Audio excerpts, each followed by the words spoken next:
Welcome back. You see, what I'm interested in is that it wasn't just the president's statement, although I know people are going to latch on to that.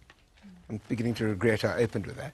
But it's also about other, I mean, the tweets were full. I mean, the whole discourse is about, you know, race and the question of white people, which is, I think, what you were also saying, white people saying, get over yourselves, Absolutely. you know, it's 20 years later. Now, I mean, there's some basis by which to say, no, you can't do that. You can't just write off 300 years as if it didn't exist. So how do you strike the balance? How do you say to people, look, that's where legacy issues are really important. You should know that. And if we're going to be part of a community, we've got to address that. To which the banging on about restitutional measures, which all sorts of groups tend to raise. On the other hand, the question I suppose I'm asking for is, when do you, which is I think the implicit in Leon's question, you can disagree with him or not, but assuming that he was right, that they made all these policy choices that were wrong, when you say, no, we will hold you accountable. Yes, yeah. And I don't mind whether you're black, pink, green or blue, you're entitled as a citizen to raise those issues. I think, you know, talking about where the line is, as my fellow guests have said, is a very tricky thing because, you know, you're by nature polarizing the debate. But I think what will be helpful is if we drill down into some examples. Good. So if you look at something like education, just very roughly, how do you undo that amount of deprivation of what happened to black people in terms of education? And I'm not even talking 300 years here. I'm talking about the Bantu Education Act. So you're going to have an act that says to people, you know, we're going to train you to be, you know, hewers of water or drawers of water, whatever it was, and not to actually give you the skills you need. That's going to have generational impact. 20 years is not going to undo generational impact of having... But whose fault is it that we've cocked up the education system? So then we fast forward to now, right? And we have not been we've not been able to reverse that in 20 years. Why? Okay, so we've shut down the training colleges. We've shut down inspection. We've done really poor things, like we've chosen bad kind of curriculum development, outcomes-based education. We've made lots of unnecessary mistakes. So you look at a country like Brazil, other countries that are able to turn around a bad situation quite rapidly. Why have we not been able to do that? Now, I would argue perhaps we underestimate, and this might be a bit of a fuzzy issue, perhaps we underestimate the psychological impact of apartheid. When people compare us to other countries that were able to turn around quite quickly, and why can't we have done that? There's also a lingering psychological impact of what had happened to this country. I'm not excusing the government for having messed up our education. I'm just saying it's very complex. Good point. So are we damaged? Oh, absolutely. We must be damaged. Oh, absolutely. I mean, so it's axiomatic that we're damaged. Oh, absolutely. One of the things that I would like to go back to, actually, is the Truth Commission. It would have been great, I think, looking at it in hindsight, if we had a focus on victims, a focus on perpetrators, and a focus on beneficiaries, right? And a focus on those on either side of the race divide, and a focus on those who stood by and didn't want to be involved in anything.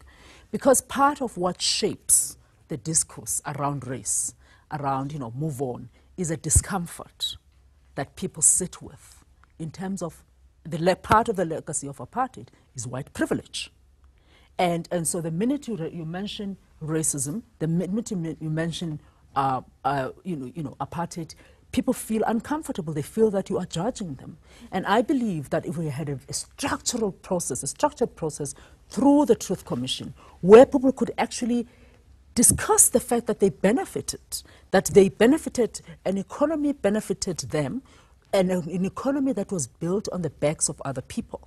And those people on whose back that economy was built continue to be, in terms of the scales, they continue to be at the bottom. And that discomfort, so when we talk about trauma and psychological impact, it's not only on those who are oppressed, but it is also on those who are privileged, where you kind of like say, I don't want to hear about it, because you raise something, and the minute you raise it, people want to shut it and slam it because it makes them uncomfortable. But 20 years later, class is becoming a really even more profound question than it was 20 years ago.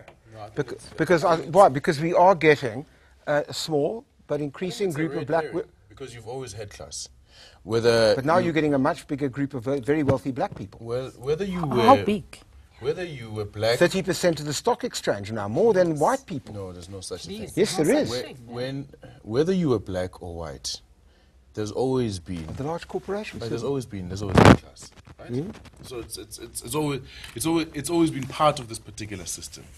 I think for us to then try and say, well, the nexus of our social discussions is going to be around class is somewhat disingenuous.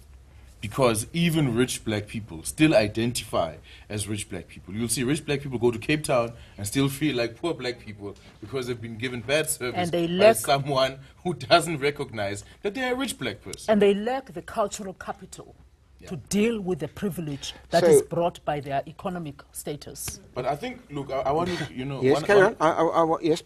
one of the things that I find problematic is, I think, is this idea of, like as if South Africa is normal. We do treat South Africa as if it's a normal society somewhere else. And we look at all our problems and we look at, we do our line item budgeting and all our plans, as if this country is normal. And it's almost like a person that is ill, very ill, and he just hasn't gone for this diagnosis. And so he doesn't know the extent of this particular illness. I mean, when we talk about the apartheid system, what I do find is that within many white people, there isn't an appreciation as to what really happened. What are the implications? If you take someone's ability to trade away, and if you take someone's ability to earn their own living off the land, and so on and so forth, what happens intergenerationally? I got the point. And let me tell you what I think should happen. I think you should have a giant theme park where whites go for a year and they experience apartheid, the reverse of it. Okay, all right.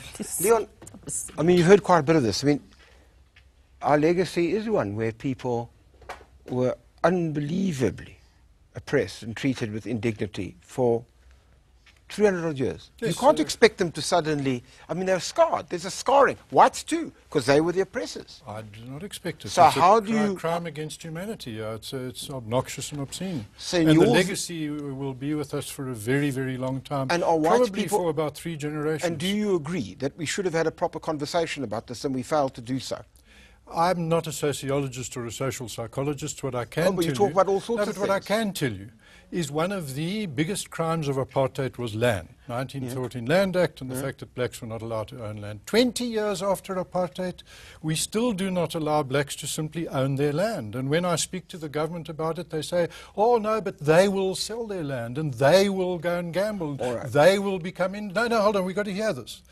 I hear them say what Verwoerd and Forster used to say about blacks. Who are these people that The you're people referring running Department of Human Settlements, the people running the Johannesburg Housing Department. Why do black South Africans, 20 years after apartheid, not yet own their land? 10 million parcels of land where black people All right, live I'll under ask- a kind of I'll house ask- we arrest. can No, ra- but okay. hold on. No, I've got to take a break, Leon. And the Joburg City Council drives 6,000 indigent street traders off the street just before Christmas. How obnoxious can this be? This is what apartheid used to do. We must get rid of, repeal apartheid. You can have an opportunity now. I have to take a break. There's a Repeal commercial apartheid. factor here. Yeah. And when we finish the break, you've got a chance. Fighting the break.